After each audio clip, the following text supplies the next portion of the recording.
away. I'll take it away. Entering November, what areas do you want to see this offense maybe improve or clean some things up? There's always execution items. I mean, you're always going to look to strive to improve that way. And the message kind of the last month for our guys was we got to provide some consistency. And I think we improved in that area, but there's always going to be room for improvement. So we know we got a great challenge ahead this week and down here, down the stretch of our season. Our guys are excited for that, but there's a lot of execution items that we need to improve on if we want to get to where we want to be. On the offensive line, Colin and Harris kind of back helped be rotating in.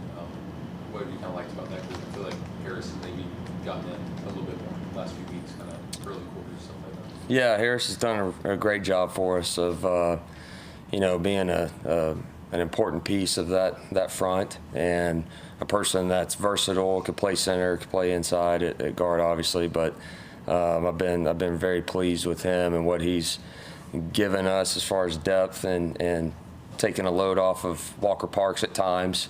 It's been good for us. So, I think he's improving quickly and has really given us a shot in the arm up front. With running back with the depth there, what's your sort of ideal moving forward, 16, possibly 17 game season of what you would like to see behind Phil sort of materialize there? Yeah, I mean, those the Jay and Hammerhead, Keith, obviously are a big part of our offense because they're important. That depth piece, as you mentioned, and like I've said all along, I mean, we know we have a workhorse with Phil, but just that position by nature, you're going to have to do it by committee, right? And so, all those guys are different. They all have different skill sets. Well, there's a lot of confidence in Jay and Keith and what they've done so far, and we just got to continue to give them opportunities and mix them up from a rep standpoint.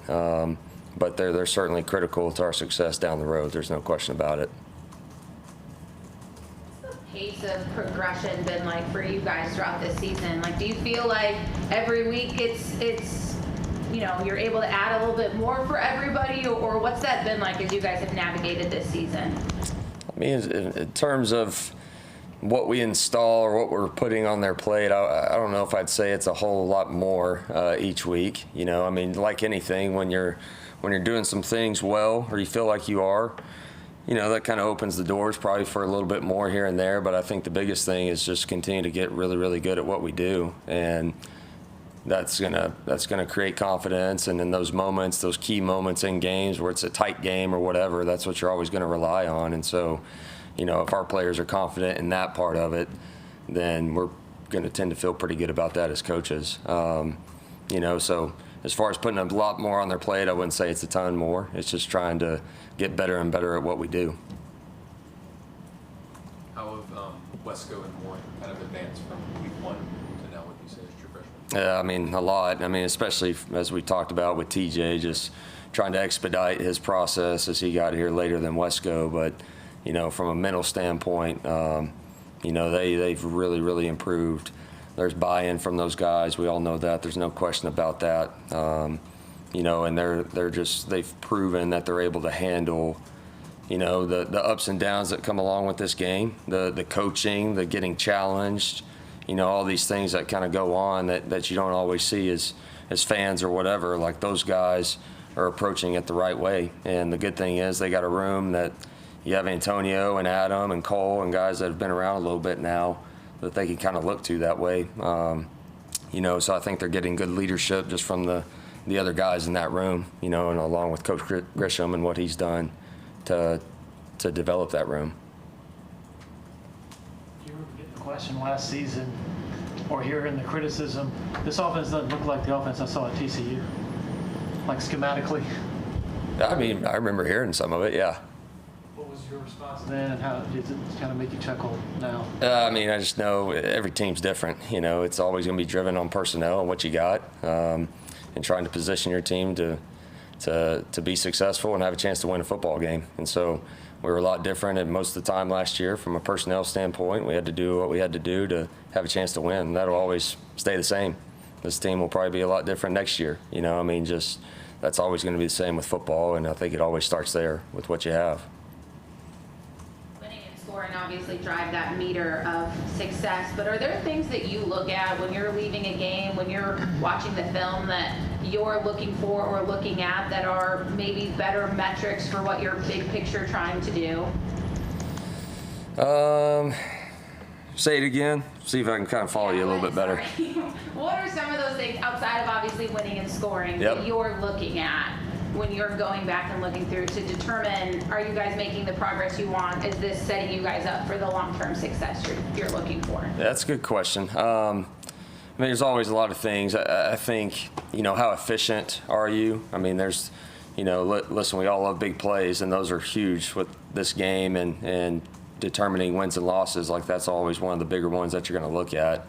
But also the efficiency, the as coaches, are we putting our guys in the best position? Are we kind of putting them in a bad spot at times? You know, I think all those things you're always trying to have some checks and balances on as you go through it. And like I said, I think if you do that well throughout the season, then hopefully you're positioning yourself well to be playing your best at the right time of the year. And that's always how we're going to drive this thing. Is it remarkable to you how much better Cade is using his legs than last year? I mean, obviously people improve, but he looks like a totally different presence back there as he's... Yeah, I mean, he's matured. He's matured, and you know, like I've said, most of this year is we're a lot better around him too. You know, everything works together. It always does, and protection and running game and receivers making plays, one-on-one plays, like all of it works together. And so when things are kind of working at a higher rate, then those opportunities probably come about a little bit more too. You know, but just with him specifically, there's no question he's matured. He still has another level that he can go to. There's no doubt about it. But he's been a huge part with his legs the last few weeks, extending plays, some third down conversions, things like that have been, I mean, just absolutely critical for some of the success we've had in the last couple of weeks. So what does that other level look like for him? Like, what are points of focus?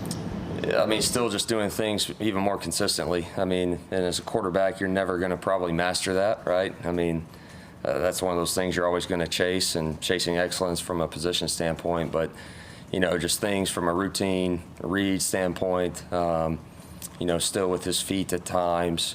You know, there's always going to be things to work on, but he's a very talented and driven person. And so we're always going to challenge and push him because that's what he needs, and that's what he wants. And that's what the great ones need. His growth that he's taken this year, is that one of the biggest catalysts in the improvement we've seen from last year to this year in the offense overall? I mean, anytime your quarterback's playing pretty well, it's going to be a big catalyst. There's no doubt about it. And you know, like I said, I don't want to take away from Cade because he's done a lot behind the scenes, and like we kind of said last year, is you got to go through the fire at times, and that's how you really learn. That's how you really gain experience, good or bad. And you know, he's approached it the right way. So, you know, very proud of him that way. And like I said, anytime your quarterback's playing well, it's probably going to be a pretty big catalyst for your team.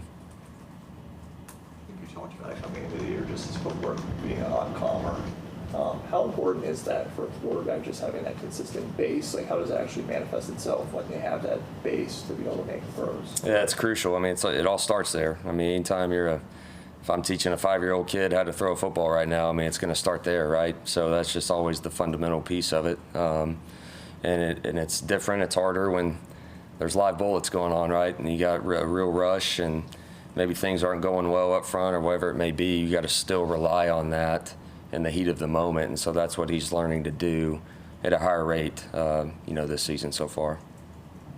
Coach, asking on behalf of someone who had to step out, how imperative is patience and development for a quarterback, and has the proliferation of 6th and 7th year guys, older guys around the country, kind of skewed the perspective of that development curve? I think it's monumental, you know, especially at that position. You've got to have patience, you know, and there's certainly a time and the fine line of when you got to make a change or whatever, wherever you're at, college, NFL, whatever it may be.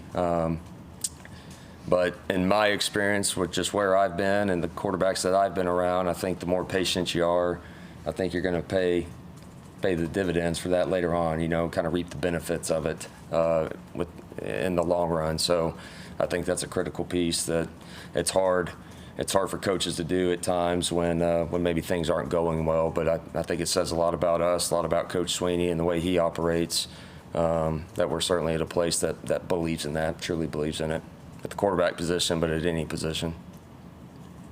When you're a quarterback who does go through struggles, I mean, even think back to TCU, and Max didn't even win the starting job coming out of camp that year. How do you kind of keep their head right and not let the outside stuff get to them? I would say you got to be consistent in your approach as a coach, with that position room. And no matter if it's going good or bad, I feel like that's probably one of my strengths, and maybe a strength to a fault almost, but I'm going to be the same guy. And so I just think the consistency in our daily approach of that quarterback room, the messaging, just all of it, whether you're the starter, whether you're the fourth-string kid, like it's all the same. And I think there's probably some comfort with that as a player, and I think that hopefully just down the road that builds confidence within that room. So that's probably what I would attribute it from my end. I think it kind of goes back to that. Sorry if this was asked too earlier, but Cade was saying he wants to treat anything inside 15 yards like a handoff, basically. Like it should be simple and routine. When did you see that sort of start to click where that was the case? Like everything, the easy stuff all became routine for him? I mean, I saw a big jump once we got to fall camp this year. I thought he had a really, really good spring, but once we kind of got in the meat of fall camp, like I started to see that. That was kind of my huge message to him in terms of throwing the ball and just decision-making, routine decision-making at the quarterback position is we got to be automatic. Like you're a very talented player, you're smart, you're driven, like that's what we expect at that position, obviously from you, but our whole room, CV, Pyramid, all those guys, like that's what I expect of them. And that's what our team expects. So just that's where he's got to be automatic, and he's certainly improved quite a bit in that area, but still has another level, I think. Was that, some of the struggles last year were really just bad decision in the worst possible moment with him. Was some of that just overthinking and not simplifying exactly what you're talking about, like not making the easy things easy? Yeah, at times. There's certain different stages of our season last year where some of those things kind of happened, right? The thing with Cade in particular is just a kid that's a ball player. He's a playmaker, and at times as a quarterback, when things aren't going well, you feel like you got to do a little too much, right? You got to overcompensate, and so that's where we had to kind of go through the fire a little bit last year. But that's obviously a big reason why he's made such an improvement this year. Any questions for Coach virtually? Hey, Coach. This is Darian Carter with the Greenville News. It looks like sometimes Cade maybe rushes some of his throws when he's an open receiver at times. Just curious, is that true? And if so, how do you kind of coach him to kind of settle down in those moments? That's a good question. It's sometimes it's tough for any quarterback, especially him when he's a kind of a hyperactive person. That's just his personality, and so when you get some of these things that are open quickly at times, the natural thing as a thrower, as a quarterback, is you feel like you need to rush it to get there, right? It's open right now, I got to get it there right now. And there's times where that is the case, right? You don't have any longer to deliver the football before you get hit. Like sometimes that is the case, and there's other times where you probably have a little bit more time to just make sure and ensure that you're making a good throw and a good decision and all those things. So that's all reps. That's all things that he knows are correctable and things that he can certainly improve on. Take one or two more for Coach. What's the best throw he's made this year?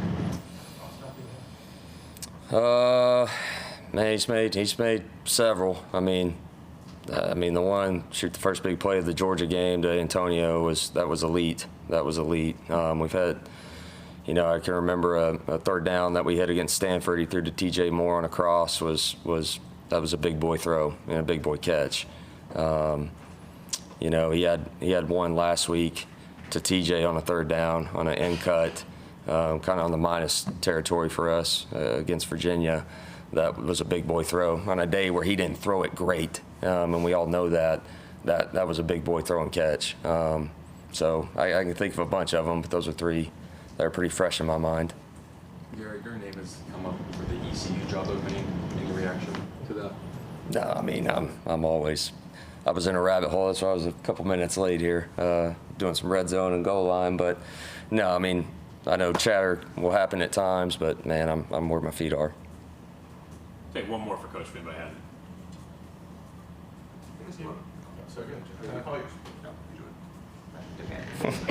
Talking about the big throw in that Georgia game, I think a lot of people after the Georgia game were like, same as last year, nothing's changed. But within the locker room, talking to Dabo, it certainly sounded like you guys kind of came out of that saying, like, I know we didn't click on all of them, but the pieces are here. How much did that mindset sort of open the door to these last 6 games and what you've been able to put together? It was huge. I mean, yeah, we just all felt it. We felt it as coaches. We felt it as players that we certainly left a ton out there.